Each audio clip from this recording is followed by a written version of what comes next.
En México hay nombres que están malditos, nombres que en los libros de historia aparecen con tinta negra, con letras torcidas, y que en los pasillos de la política y el cine se pronuncian en voz baja, como si nombrarlos fuera a desatar un castigo.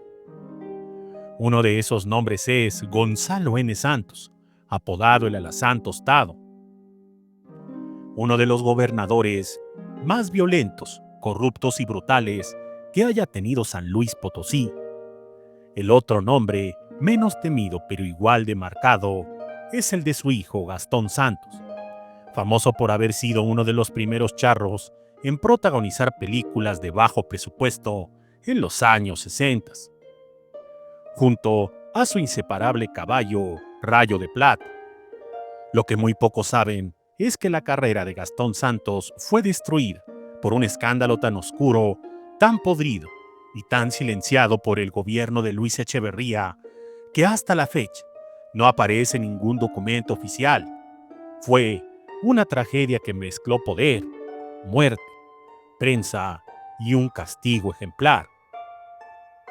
Esta es la historia del día en que, en el rancho del exgobernador Gonzalo N. Santos, se encontraron apilados 20 cadáveres de periodistas y sacerdotes católicos, y del castigo brutal que el entonces presidente Luis Echeverría Álvarez aplicó contra Gastón Santos, aunque no tuviera una sola prueba contra él.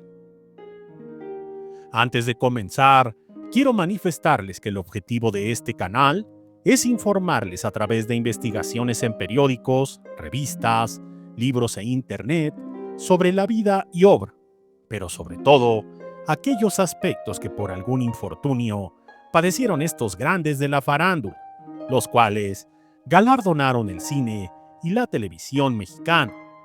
Por tanto, en ningún momento se tiene la intención de difamar o lastimar la imagen de estos grandes. Sin más, comenzamos.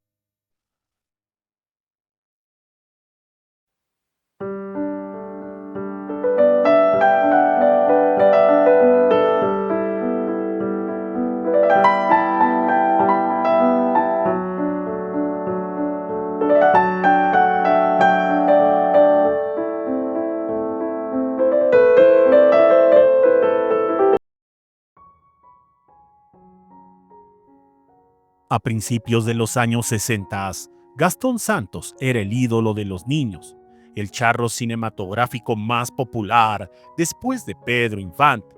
Apuesto y con una puntería implacable. Era el héroe blanco que combatía a los bandidos en las películas de matiné. A diferencia de otros actores, Gastón no venía de la pobreza ni de los teatros de revista. Gastón era hijo del poder. Su padre, Gonzalo N. Santos, fue gobernador de San Luis Potosí entre 1943 y 1949.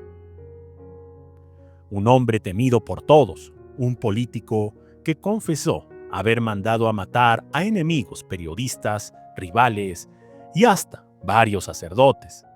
Se decía que su rancho tenía un sótano donde se torturaba gente. Cuando Gastón incursionó en el cine, muchos lo criticaron. Decían que no era actor, que solo estaba ahí por el dinero y la influencia de su padre. Pero lo cierto es que su carisma y su destreza con el lazo y el caballo conquistaron al público. Protagonizó películas exitosas que fueron distribuidas en todo el país, hasta que llegó 1971. El 18 de abril de ese año, un campesino denunció un olor fétido proveniente de una fosa en los límites del rancho de Gonzalo. Cuando las autoridades, presionadas por una orden directa del entonces secretario de Gobernación, ingresaron al terreno con maquinaria, descubrieron algo que hasta hoy hiela la sangre. 20 cuerpos apilados, envueltos en telas, con signos de tortura. La noticia nunca salió a la luz de manera oficial. Fue filtrada a un periódico local. que al día siguiente fue clausurado por tiempo indefinido. Pero lo más aterrador fue la identificación de los cuerpos. Hombres y mujeres, periodistas y sacerdotes católicos desaparecidos entre 1960 y 1968. Algunos habían cubierto la matanza de Tlatelolco, otros habían publicado columnas contra caciques priistas. Todos tenían un enemigo en común, el viejo Gonzalo. Luis Echeverría, entonces presidente de la República, enfureció, no porque se sintiera indignado, sino porque el escándalo podía llegar a tocarlo a él. A Gonzalo N. Santos nadie se atrevió a tocarlo. Viejo, enfermo, protegido por el sistema y con amigos en todos los niveles, nadie se metió.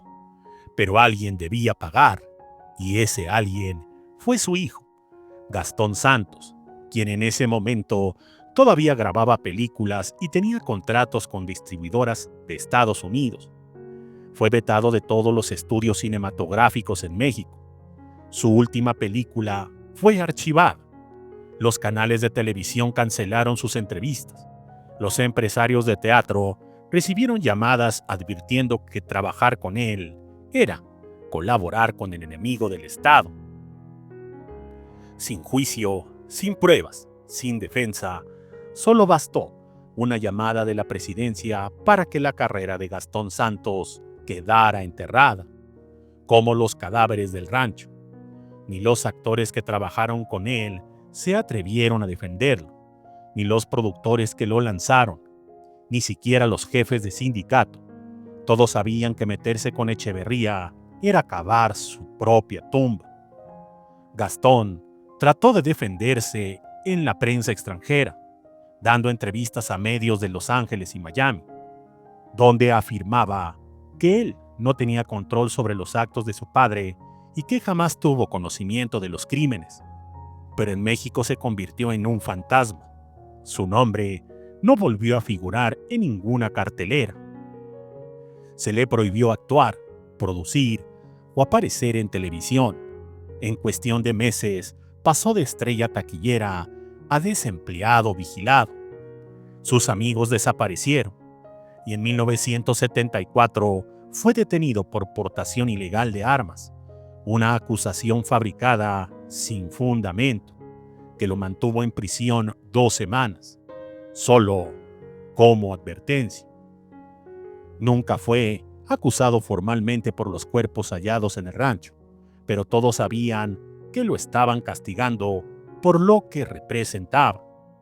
Años después se rumoreó que existía una grabación donde uno de los testigos protegidos señalaba que los periodistas fueron asesinados por órdenes del gobernador y que Gastón Santos sabía lo que ocurría, pero no lo denunció.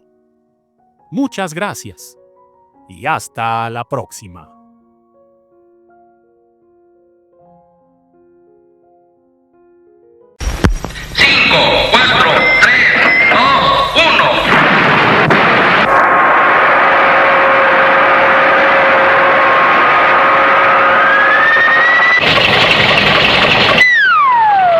No se apure, la cosa es sencilla. Busque instrumentos musicales en la sección amarilla. Solucione su problema. Consulte la sección amarilla. Vea el índice al principio. Ahorre tiempo, dinero y esfuerzo.